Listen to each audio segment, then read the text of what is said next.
Kingdom Revival Outreach ni huduma iliyojikita katika kuleta uamsho wa ufalme wa Mungu katika kila nyanja ya maisha. Tumetumwa kuamsha watu kuishi katika uzima wa Mungu, yani Zoe. Kama Yohana 10:10 inavyosema, nalikuja ili wawe na uzima kisha wawe nao tele. Hivyo tunaamini katika maisha ya ushindi, yani ya kifalme, dhidi ya dhambi, magonjwa, umasikini na kila uchafu wa dunia hii, kwa jina la Yesu Kristo, ikiongozwa na watumishi wa Mungu Sefoni na Agnes Sospita. Kingdom Revival Outreach ni chombo cha uamsho mkubwa wa Roho Mtakatifu hapa duniani. Miongoni mwa utakayojifunza katika somo hili, kuokoka ni kuwa kiumbe kingine kabisa, new creature. Na tunaelewa mtu ni nani? Mtu ni roho, ana nafsi, anaishi kwenye mwili. Mfano ndio Kristo, hichi kikombe. Mtu akiwa ndani ya Kristo, mfumo wake wa maisha au mfumo wake wa uumbaji unabadilika, unabadilishwa. Anakuwa sio mtu tena, anakuwa ni kiumbe kipya. Msema hapo ulipo, nimezaliwa si kwa damu. karibu. Bwana Yesu Kristo asifiwe. Tunamtukuza Bwana Yesu sana kwa neema yake kubwa kwetu. Na ninakukaribisha sana katika kipindi chetu hichi kizuri cha neno la Mungu, pamoja na mimi mtumishi wa Mungu Sefoni Sospita. Tutaanza kuangalia series hii au mfululizo huu wa masomo haya. Yanasema si kwa damu, waliozaliwa si kwa damu, waliozaliwa si kwa damu. Kuna viumbe ambavyo Mungu aliviweka hapa duniani ambavyo havikuwahi kuwepo kabla ya misingi ya dunia. Havikuwahi kuwepo tangu Mungu ameumba. Havikuwahi kuwepo tangu Mungu ameumba mbingu na nchi. Ni viumbe vipya na vinafunuliwa katika Biblia. Kwa hivi viumbe havikuzaliwa kwa damu. Hivi viumbe vilizaliwa na Mungu. Kwa hivyo nataka tukaangalie. Naamini Mungu atakubariki sana. Naamini Mungu atasema na wewe sana. Kama umeokoka, utajijua wewe ni nani ndani ya Kristo, na utaweza kwenda mbele zaidi kwa kujiamini na kujua kwamba Mungu yuko na wewe. Na kama bado hujaokoka, pia hili somo litakusababisha uweze kuokoka. Litakufundisha kwamba kuokoka ni nini na umuhimu wa kuweza kuokoka na kumwamini Bwana Yesu. Kuokoka sio kubadili dini. Kuokoka sio kuacha dini fulani na kwenda kwenye dini nyingine. No, kuokoka sio kwenda Jumapili kanisani. Hapana. Wala kuokoka sio kumuigiza Yesu. No, sio hivyo. Kuokoka ni kuwa kiumbe kingine kabisa, new creature. Kwa hivyo neno la Mungu litaenda kutufundisha na tutaenda kujifunza. Kwa somo letu linasema waliozaliwa si kwa damu. Msema hapo ulipo, nimezaliwa si kwa damu. Amen. Wakorintho wa pili sura ya 5 mstari wa 17. Wakorintho wa pili sura ya 5 mstari wa 17. Biblia inasema, hata imekuwa mtu akiwa ndani ya Kristo amekuwa kiumbe kipya. Ya kale yamepita, tazama yamekuwa mapya. Hata imekuwa mtu akiwa ndani ya Kristo amekuwa kiumbe kipya. Kiumbe kipya. Ya kale yamepita, tazama yamekuwa mapya. Nataka uangalie hii hesabu. Hii hesabu ya hivi viumbe iko namna hii. Hata imekuwa mtu akiwa ndani ya Kristo amekuwa kiumbe kipya. Kwa mtu akiwa ndani ya Kristo, kwa mfano nikachukua hichi kikombe nikasema hata imekuwa maziwa yakiwa ndani ya kikombe yamekuwa maji, au tuseme yamekuwa mchanga. Mfano, tunatoa mfano tu mdogo. Hata imekuwa maziwa yakiwa ndani ya kikombe yamekuwa mchanga. Maana yake ndani ya kikombe ni teknolojia, au kikombe ni teknolojia ya kubadilisha, au ni mfumo unaobadilisha mfumo wa kitu chochote ambacho kimo humu ndani. Kwa kabla mtu hajaja ndani ya Kristo, chukulia mfano hichi kikombe ndio Kristo. Kabla mtu hajaingia ndani ya Kristo alikuwa ni mtu. Angalia vizuri hiyo hesabu. Kabla mtu hajaingia ndani ya Kristo alikuwa ni mtu. na tunaelewa mtu ni nani. Mtu ni roho, ana nafsi, anaishi kwenye mwili. Na nitakusomea Biblia hapo mbele, utaona uzima wa mwili unapatikana katika damu, au mwili ili uweze kuishi unategemea damu. Sasa nitakufundisha watu waliookoka hawategemei damu kuishi. Okay, mfano ndio Kristo. Hichi kikombe, mtu akiwa ndani ya Kristo, mfumo wake wa maisha au mfumo wake wa uumbaji unabadilika, unabadilishwa, anakuwa sio mtu tena. Haleluya! Anakuwa sio mtu tena, anakuwa ni kiumbe kipya, kiumbe kipya, kiumbe kipya, kiumbe. Angalia neno kiumbe, sio mtu mpya, no, anakuwa kiumbe kipya, sio mtu mpya. Mtu akiwa ndani ya Kristo hawi mtu mpya, no, anakuwa kiumbe kipya. Yani teknolojia yake, mfumo wake umebadilika kabisa. Ni kama uchukue chungwa alafu libadilike kuwa jiwe. Ni mifumo miwili tofauti. Chungwa na jiwe ni mifumo miwili tofauti. Sasa mtu anapokuwa ndani ya Kristo, mtu anapokuwa ameokoka, mfumo wake wa uumbaji, ile formation inabadilika kabisa. Biblia inasema anakuwa kiumbe kipya. Alafu anasema tazama, kwenye tazama pale kuna karama fulani kama kamshangao fulani. Tazama, yamekuwa mapya. Tutaangalia hapo mbele. Nataka uelewe vizuri sana hesabu ya kuokoka. Hesabu ya kuokoka ni kwamba ulikuwa mtu, kwa mfano labda ulikuwa mtu mpaka tarehe 5 mwezi wa 10 mwaka 2024 au mwaka 1999 saa 10 jioni tarehe 5 mwezi wa 10 ulikuwa mtu, lakini ukaokoka saa 11 kamili. Kwa saa 10:59 ulikuwa mtu. Saa 11 kamili ulivyookoka, kama umeongozwa sala ya toba, kama ulikuwa peke yako chumbani ukaokoka, kama uliongozwa na mtu yeyote kanisani, whatever, saa 11 kamili ukaokoka. Kwa hiyo maisha yako yote tokea umezaliwa ulikuwa ni mtu. Ile ilivyofika saa 11 ya tarehe 5 mwezi wa 10 mwaka huo, natoa tu mfano, labda mwaka 2000 au mwaka 1999 au 2012, pale ukawa kiumbe kipya. Pale uliacha kuwa mtu. Amen. Uliacha kuwa mtu. Nataka unisikize vizuri, kwa sababu watu wengi sana wapo kanisani na hawajui nini maana ya kuokoka. Watu wengi hawajui walipokea nini walivyompokea Bwana Yesu. Watu wengi hawajui walivyompokea Bwana Yesu walipokea nini. Watu wengi hawajui walipompokea Bwana Yesu walifanyika nini. Sasa watu wengi wanaenda makanisani hawaelewi wao ni wakina nani. Bwana Yesu Kristo asifiwe sana. Kwa status yetu ikabadilika. Formation, namna, muundo wetu ule, muundo ukabadilika. Tukatoka kuwa watu, tukawa viumbe vipya. Tukawa viumbe vipya. Shikilia, viumbe, sio watu, viumbe, viumbe, viumbe. Alafu sio tu viumbe vipya, maana hivi viumbe havijawahi kuwepo kabla hapa duniani, havijawahi kuwepo. Ndio maana ukisoma vizuri Biblia, sisi ni shule ya malaika. Nitakusomea baadaye.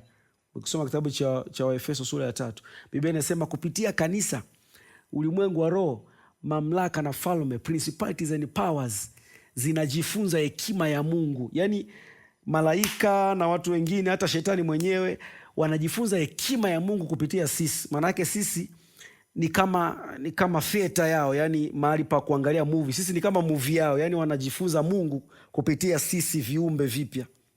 Kwa lazima uelewe uzito wa hichi kiumbe. Hichi kiumbe ni hatari boss, ni hatari sana. Kuokoka sio kuwa zwazwa. Kuokoka sio kuwa na dini ya baba yako au nani, no. Kuokoka ni lidude fulani likubwa sana. Kwa hiyo waliozaliwa si kwa damu. Hii ndio somo letu tunaoenda nalo. Kwa hiyo wewe hujazaliwa kwa damu. Sasa ukiwa ndani ya Kristo, Biblia inasema umekuwa kiumbe. Kwa kitu kinachokusababisha kwamba ulikuwa mtu, baadaye sasa hivi kwa kiumbe, huo mfumo au hiyo teknolojia inayobadilisha inaitwa Kristo. Ndio maana Biblia inasema mtu akiwa ndani ya Kristo, akiwa ndani ya Kristo amekuwa kiumbe kipya. Wale ambao wamesoma kidogo, labda form 4, form ngapi, kuna somo tulisoma inaitwa chemistry, kemia. Kwenye chemistry pale, sasa ukiwa madarasa ya juu, form 3, form 4, kuna practical, masomo ya vitendo. Sasa mimi sikusoma sana sayansi huko baadaye, lakini tulisoma tukaweza kuchanganya vitu fulani, unaweka kwenye test tube si na nini, kuna material ukiyachanganya kitu kinaweza kuja kutokezea huku mwishoni ni kitu kingine kabisa. Kama mfano unaweza ukachanganya labda rangi mbili tofauti, rangi itakayo kuja kutokea huku ni nyingine kabisa, sio katika zile mbili ulizochanganya. Huo ni mfano tu kidogo wa kiwanadamu ambao unaweza kukuonyesha kwamba hichi ninachokiongea ni kitu halisi sana. Kama tu kwa wanadamu inawezekana hicho kitu, kwamba ukachanganya vitu viwili alafu kikatokea kitu kingine kipya ambacho hakikuwahi kuwepo. Yaani ukachanganya maji ya aina fulani na namna fulani au material fulani na fulani, alafu kilichokuja kutokea ni kingine. Sasa kwa Mungu ni zaidi sana. Biblia inasema mtu akiwa ndani ya Kristo, mchanganyiko wake ukaingia, roho yake ikabadilishwa, anafanyika kitu kipya. Sasa ndio hawa ambao Biblia inasema waliozaliwa si kwa damu. Waliozaliwa si kwa damu wala kwa mapenzi ya mwili, bali kwa Mungu.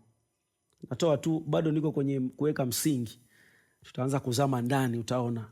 Kwa hiyo wewe kama umeokoka haujazaliwa kwa damu na hauishi kwa kutegemea damu. Tuende kitabu cha Injili ya Yohana. Injili ya Yohana. Injili ya Yohana sura ya kwanza. Injili ya Yohana sura ya kwanza, tuangalie kitu kikubwa sana pale ambacho Mungu amekifunua. Injili ya Yohana sura ya kwanza, kuanzia mstari wa kwanza, nitasoma haraka haraka. Biblia inasema hapo mwanzo kulikuwako neno, naye neno alikuwako kwa Mungu, naye neno alikuwa Mungu. Huyo mwanzo alikuwako kwa Mungu. Vyote vilifanyika kwa huyo, wala pasipo yeye hakikufanyika chochote kilichofanyika.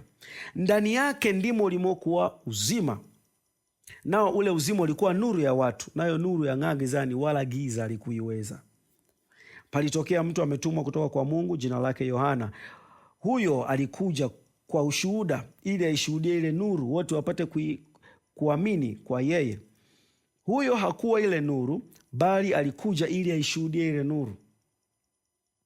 Mstari wa 9, kulikuwako nuru halisi amtiaye nuru kila mtu akija katika ulimwengu. Alikuwako ulimwenguni, hata kwa yeye ulimwengu ulipata kuwako, wala ulimwengu haukumtambua. Alikuja kwake, wala walio wake hawakumpokea. Anamwongea huyo neno sasa, ile nuru. 12, bali wote waliompokea aliwapa uwezo wa kufanyika watoto wa Mungu. Angalia sasa, hapo ndio tunaweza kuingia kwenye somo letu. Bali wote ambao alimpokea huyu nuru au huyu uzima au huyu neno aliyofanyika mwili, sababu imesema neno alifanyika mwili. Umeona? Sasa anasema bali wote waliompokea aliwapa uwezo wa kufanyika watoto. Aliwapa uwezo, he gave them power. Yaani manake waliompokea kuna teknolojia ilibidi wawezeshe kufanyika miungu au kufanyika viumbe vingine, kutoka kwenye state ya kuwa watu alafu wakaingia kwenye state, kutoka kwenye mfumo wa kuwa watu na kuingia kwenye mfumo wa kuwa viumbe vipya. Sasa hiyo teknolojia iko ndani ya Kristo peke yake. Ndio maana nasema wote waliomwamini aliwapa uwezo. Maana yake aliwekeza kitu fulani kilichobadilisha mfumo wao wa uumbaji. Wote waliompokea aliwapa uwezo wa kufanyika watoto wa Mungu, ndio wale waliaminio jina lake. 13 sasa. Angalia mstari wa 13. Waliozaliwa si kwa damu, wala si kwa mapenzi ya mwili, wala si kwa mapenzi ya mtu, bali kwa Mungu. Narudia tena. Wote waliompokea aliwapa uwezo wa kufanyika watoto wa Mungu. Waliozaliwa si kwa damu, wala si kwa mapenzi ya mwili, wala si kwa mapenzi ya mtu, bali kwa Mungu. Haleluya. Msema mimi nimezaliwa na Mungu. Mimi nimezaliwa na Mungu. Ongea, jifunze kuongea. Biblia inasema neno hili la Torati lisiondoke kinywani mwako. Kujaza neno kinywani inasababisha uishi ule uhalisia. Kwa hiyo jitamkie sana. Kwa hiyo unaanza kuongea, mimi nimezaliwa na Mungu katika jina la Yesu. Mimi nimezaliwa na Mungu. Mimi ni kiumbe kipya. Mimi ni kiumbe kipya. Mimi nimezaliwa na Mungu. Ya kale yote yamepita, tazama yamekuwa mapya. Sijazaliwa kwa damu. Sijazaliwa kwa damu wala mapenzi ya mwili au mapenzi ya mtu. Sasa narudi tena pale. Mtu ni roho, man is a spirit. Ana nafsi na anaishi kwenye mwili. Okay, najua kuna watu wanaamini vitu tofauti. Kuna wengine wanaamini mtu ni vyote vitatu, kwamba mtu ni roho, mtu ni nafsi, mtu ni mwili. No, ndio maana mtu akifa tunasema mwili wa marehemu. Kwa nini useme mwili wa marehemu? Ni kwa sababu marehemu ndo alikuwa mwenye mwili, marehemu ndo alikuwa mtu. Huu mwili sio mtu. Actually, ukienda kwenye Bible, kwenye Biblia utasoma vizuri, Biblia inaonyesha mtu wa ndani na mtu wa nje, lakini mtu halisi ni roho. Ndio maana mtu halisi akiondoka, ule mwili unakosa nguvu ya kuishi. Yesu alisema hivi, mwili haufai kitu, maneno niliyowaambia ni uzima, Yohana 6:63. Maana yake roho ndio inasababisha mwili uwe na uwezo wa kuishi. Sasa kuokoka ni nini? Au waliozaliwa si kwa damu, maana yake nini? Ukirudi kitabu cha Mwanzo sura ya kwanza, mstari wa 26, turudi huko tuanze kuona sasa historia ya kwamba mpaka imekuwaje tukaambiwa waliozaliwa si kwa damu. Mwanzo 1 sura ya kwanza mstari wa 26. Mwanzo sura ya kwanza mstari wa 26, Biblia inasema, Mungu akasema, na tumfanye mtu kwa mfano wetu, kwa sura yetu, wakatawale samaki wa baharini na ndege wa angani na wanyama na nchi yote pia na kila chenye kutambaa kitambaacho juu ya nchi. Mungu akaumba mtu kwa mfano wake, kwa mfano wa Mungu alimuumba, mwanamume na mwanamke aliwaumba. Mungu akawabarikia, akawaambia, zaeni mkaongezeke, mkaijaze nchi na kuitiisha, mkatawale samaki wa baharini na ndege wa angani na kila kiumbe chenye uhai kiendacho juu ya nchi. Okay, nataka tu pointi yangu kwamba Mungu akasema na tumfanye mtu kwa mfano wetu. Hapa ni mtu kama roho, sababu mtu alitokana na Mungu, ile roho ya mtu ambao ni mtu halisi. Ndio maana neno linalotumika hapo ni creation. Let us create man. Kucreate au kuumba imetokana na, katika lugha asili, kuumba haijatokana na kitu kingine ambacho kilikuwa kimeumbwa. Kwa mfano, ukisoma Mwanzo sura ya 2 mstari wa 7, Biblia inasema, Bwana Mungu akamfanya mtu kwa mavumbi ya ardhi. Bwana Mungu akamfanya mtu kwa mavumbi ya ardhi. Hapa neno lililotumika ni jingine. Yaani huu mwili haukuumbwa, mwili ulifanywa. Yaani it was made. Yaani mwili ulifanywa kutoka kwenye raw material, au kutoka kwenye raw material kwa Kiswahili tunasema kutoka kwenye malighafi ambayo tayari ilikuwepo. Kwa mfano, udongo ulikuwa umeshaumbwa tayari. Kwa hiyo Mungu akamfanya mtu, au akafanya mwili wa mtu kutoka kwenye udongo. Ile neno kufanya ni tofauti na neno kuumba. Kuumba ilitokana na Mungu mwenyewe, yani unatoka kwa Mungu mwenyewe, material ambayo ni Mungu mwenyewe. Kwa hiyo sasa roho, mtu kama roho akawa ameumbwa hapo kwenye Mwanzo sura ya kwanza mstari wa 26. Lakini ukienda Mwanzo sura ya 2 utagundua kwamba mtu kama mwili, au mtu wa upande wa mwili, kwa sababu mtu ni roho, na roho ina associate au inashughulika na ulimwengu wa roho. Yesu alivyokuja aliongea hicho kitu. Ukisoma kitabu cha Injili ya Yohana sura ya 4, kuanzia mstari wa 14, mstari wa 24 huko na kushuka chini, Biblia inasema ya kwamba Mungu ni roho. Mstari wa 24 anasema hivyo, Mungu ni roho, nao wamwabuduo wapaswa kumwabudu katika roho na kweli. Sasa na mtu naye ni roho. Ndio maana ilibidi Yesu arudishe huo mfumo wa ibada. Kwa sababu gani? Huyu roho alipotea, kwa sababu roho iliumbwa ili iweze kushirikiana na Mungu ambaye ni roho, yaani itembee katika mazingira ya ukiroho. Lakini kwa sababu mtu aliwekwa kwenye dunia inayoonekana hivi physical, ilibidi Mungu aumbe mwili ili mwili uweze kuhusiana na dunia inayoonekana hivi, vitu vinavyoonekana. Hapa kuna meza, hapa kuna kikombe, umeona? Hapa kuna simu, si kuna nini, vitu vinavyoonekana. Lakini Mungu haonekani katika physical hii, yani katika namna hii. Mungu anaonekana katika kiroho, katika ile namna ya roho. Kwa hiyo ilibidi na mtu afanyike katika namna ya roho kwanza. Kwa hiyo mtu ni roho, ana nafsi. Nafsi ni mahali ambapo unawaza, mahali ambapo taarifa zako zinakaa na mahali ambapo hisia zako zinakaa. Kwenye nafsi ni nyumba ya mawazo, ni nyumba ya maamuzi, ni nyumba ya hisia. Ndio maana watu wawili wanaweza wakamwona mtu, labda wakaka wawili wakamwona mdada, mwingine akajisikia kumbaka huyo mdada, mwingine akajisikia kumpenda kwa maana ya kumhurumia kama dada yake. Au watu wawili hawafanyi kitu tu kwenye mwili, no, kimepita kwenye nia zao au kwenye nafsi. Pale kwenye nafsi inategemea kuna taarifa gani. Labda mwingine amejaza taarifa sana za picha za ngono na mambo ya uzinzi. Kwa hiyo akiona, yani zile hisia zake zitampelekea moja kwa moja kwenye mambo aliyoyajaza kwenye ufahamu wake. Kinyume na huyu mtu mwingine ambaye amejaza neno la Mungu, amejaza taarifa sahihi. Kwa hiyo kwenye nafsi ndiko mahali pale. Nafsi ni intellectual, yani inahusika na mambo ya kitaarifa na mambo ya kimaamuzi na mambo ya kihisia zaidi. Alafu mwili ni mahali ambapo tuna associate na mwili kama hivyo. Kwa hiyo sasa ukisoma Mwanzo sura ya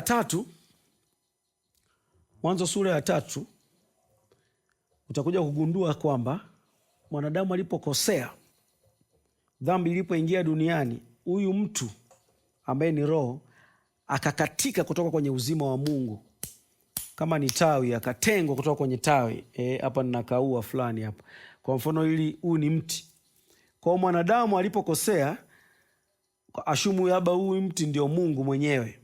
Maana yake ukikaa katika Mungu utastawi, majani yataota, utazaa matunda. Ndio maana Yesu akasema mimi ni mzabibu, ninyi ni matawi, kwenye Yohana 15. Maana yake hivi, mwanadamu alipokosea akakatika kutoka kwenye uzima wa Mungu, paka kawa ni katawi kanakojitegemea. Kwa hiyo ikawa ni ngumu sasa kujua kinachoendelea huku kwenye uzima ni kitu gani, kinachoendelea huku ni nini, na uwezi ukapata uzima wa huku. Maana yake wewe unanyauka, kitawi kikajikata ndio maana mtu akawa anatembea gizani. Mtu akawa hana maisha, mtu akahesabika amekufa. Ndio maana Yesu Kristo anapokuja sasa, Biblia inasema tumefufuliwa pamoja naye. Maana yake tulikuwa tumekufa. Maana yake ni kwamba sasa dhambi ilikuja kumuondoa mtu, kumkata mtu mbali na Mungu, kama mfano huo wa shina na tawi likamkata. Kwa hiyo kiroho chake, yani akawa anaonekana mtu anaishi lakini amekufa. Unaonekana uko hai kimwili lakini umekufa kiroho. Yani hauko sawa na Mungu. Kufa kiroho maana yake ni kutengwa na Mungu. Umeona? Ikasababisha sasa mtu akaanza kutawaliwa na mwili. Kumbuka kwenye mwili Mungu aliumba mfumo unaitwa damu. Kwenye damu kuna taarifa nyingi sana, au tuseme taarifa za mwanadamu ziko kwenye damu. Ndio maana kuna kitu kinaitwa DNA. DNA ni mfumo wa taarifa wa mtu. Ndio maana wakitaka wagundue huyu mtu ni familia yao ni fulani au ni ukoo wa fulani au nini, ndio maana watu unaona wanasayansi wanapima hata DNA ya miaka hata 1000 iliyopita, miaka 500, miaka mingapi, wanagundua kitu fulani, kwa sababu mfumo wa utambulisho wa mtu hapa duniani umefungwa kwenye damu. Ndio maana hata mtu anapougua anaenda kupima damu. Magonjwa mengi sana ni wanapima damu na maji. Hivyo ni mifumo miwili ambayo Mungu aliweka. Kuna siri kubwa humo ndani. Naamini huko mbele tutakuwa na masomo mazuri zaidi yataendelea. Nitafundisha damu sio kitu au maji sio kitu. Yani hivi ni viumbe hai. Yani damu ni kiumbe hai, ni creature. Mungu anaitambua hiyo. Yani anapotumia neno damu anatumia kama kenye kiumbe. Kwa hiyo sasa mwanadamu akaanza kutawaliwa na damu. Sasa kumbuka, mwanadamu alipokatika kutoka kwenye uzima wa Mungu, huyu mtu alipokatwa kutoka kwenye uzima wa Mungu, ametoka kwenye lile shina halisi, kuna maisha mengine akaanza kuyaishi ambayo ni nje na shina halisi. Kwa mfano, wanapenda kutoa mfano. Kwa mfano mbao ni mti uliokatwa kutoka kwenye, ni tawi labda, au ni mti au tuseme ni tawi uliokatwa kutoka kwenye mti mbao. Lakini mbao ikija huku ndani tunaitumia kwenye mambo mengine, kujengea, kufanyia shughuli fulani. Tunapotumia hivyo, mbao inaonekana inafanya kazi au inaonekana ina uzima fulani, lakini ile mbao actually haina uzima wa kwenye mti. Ule mti ambao Mungu aliumba hiyo mbao ikakaa kwenye ule mti, hiyo mbao inaonekana inafanya kazi na uzima mwingine, imepakwa rangi, inapendeza, lakini haina ule uzima halisia ambao ulikuwepo. Hiyo mbao imekufa. Mbao ni kiumbe kilichokufa, kilichotoka kwenye mti. Hata kama kinaonekana kinaishi kwa namna nyingine, vifo hivyo sasa na mtu anaonekana anaishi, lakini amekatika kutoka kwenye uzima wa Mungu. Sasa akawa anaishi maisha ambayo yanategemea mwili. Kwa kwenye mwili kuna damu. Kwa damu au mifumo ya mwili ikaanza kuwa na nguvu kuliko roho. Ndio hapo sasa Paulo anakuja kuongea huko kwenye Wagalatia kwamba matendo ya mwili ni. Kwa hiyo nafsi ikawa na nguvu na mwili. Mawazo anayoyapata mwanadamu ni mawazo maovu. Vitu anavyofikiri mwanadamu ni vitu viovu. Vitu anavyovitenda mwanadamu ni vitu viovu. Kwa sababu gani? Amekufa according to God. Kutokana na Mungu, huyu mtu amekufa. Ni kiumbe kilichokufa, akisikii kutoka kwa Mungu, akielewi ulimwengu wa roho, akina uhalisia kwa sababu kimetoka kwenye shina, kwao akijui kinachoendelea. Kwao kinaishi maisha mengine ambayo sio maisha. Ukitafsiri kutoka kwenye jicho la Mungu, hayo yatafsiriwa kama maisha, inatafsiriwa kama kifo, japokuwa unaonekana unaishi. Kwao damu ikaanza kutawala mtu, matendo ya mwili yakaanza kuchukua nguvu zaidi ya Mungu ambaye alikuwa ndani ya mtu. Pole pole watu wakaanza kuhama. Umeona ukisoma kwenye Biblia hapo, kuna wakina Lameki, kuna wakina nani, kuna Kaini mwenyewe, kuna watu wengi wakaanza kuhama kutoka kwenye ile namna ya kumjua Mungu ile kiasili tu, kwa sababu ilitakiwa, kwa mfano dhambi isingeingia duniani, ilitakiwa tunamjua Mungu kiasili, by nature, kama ambavyo mtu akizaliwa baada ya muda fulani unaanza kugundua, mbona kama ana hasira huyu dogo, mbona kama ana hasira huyu dada, huyu mtoto anatembea hivi, kuna nini? Kuna vitu amevirithi automatically kutoka kwenye familia, kutoka kwenye ukoo. Mungu alikusudia sisi tumrithi automatically, yani unajikuta tu unampenda Mungu. Mungu aliweka hiyo kitu kutoka kwenye roho kuja kwenye nafsi kuja kwenye mwili. Sema mwanadamu alipokosea, dhambi ikaingia, ikasababisha mwili ukawa na taarifa zingine na roho ikawa haina taarifa za Mungu. Kwa hiyo roho ikawa imelemewa na mwili, roho ikawa imelemewa na mwili, roho ikawa imelemewa na nafsi. Bwana Yesu asifiwe sana. Kwa hiyo sasa Bwana Yesu anapokuja kufa na kufufuka kwake, alikuja kuleta viumbe vipya, manake viumbe ambavyo havitaishi kwa kutegemea damu, kwa sababu damu zao zimeshakuwa affected. Damu zao zimeshakuwa na athari za kimakabila, athari za kinchi, athari za kifamilia, athari ambazo zilitokana, kwa sababu kwenye damu kuna rekodi. Sasa zile rekodi za mababu na mababu na mababu na mababu na mababu na mababu, zile rekodi zikawa zinaama. Mungu aliumba tu mwili huo na rekodi nzuri, lakini mwanadamu alipokatika kutoka kwenye uzima, sasa akawa na uzima mwingine. Manake rekodi ambazo zikawa zinatembea kwenye mwili ni rekodi ambazo sio za Mungu, rekodi ambazo sio za Mungu. Kwao zinaama vizazi na vizazi, kuama kizazi kimoja kwenda kingine, na kusababisha sasa huyu mtu akawa amelemewa na dhambi, akawa amelemewa na dunia, akawa amelemewa na mwili. Ndio maana Yesu anapokuja analeta teknolojia mpya. Inabidi hao ambao wanahesabika ni watu awazae upya, awaumbe upya katika mifumo ambayo sio ya kutegemea damu, katika mifumo ambayo sio ya kutegemea nyama, mfumo ambayo sio ya kutegemea hii namna ya kawaida ya kuishi. Amen. Sasa hii mifumo, huyu mtu atakuwa na mifumo ya namna gani? Mfumo wake umeumbwaje? Ndio hivyo Biblia inasema mtu akiwa ndani ya Kristo. Rafiki yangu na ndugu yangu, naomba utafakari sana neno hili ambalo nimeliongea, na uweze kuona namna gani ambavyo Bwana Mungu anatupenda, au Bwana Yesu anatupenda, na akaleta hii teknolojia inaitwa kuokoka, akaleta hii teknolojia inaitwa kiumbe kipya,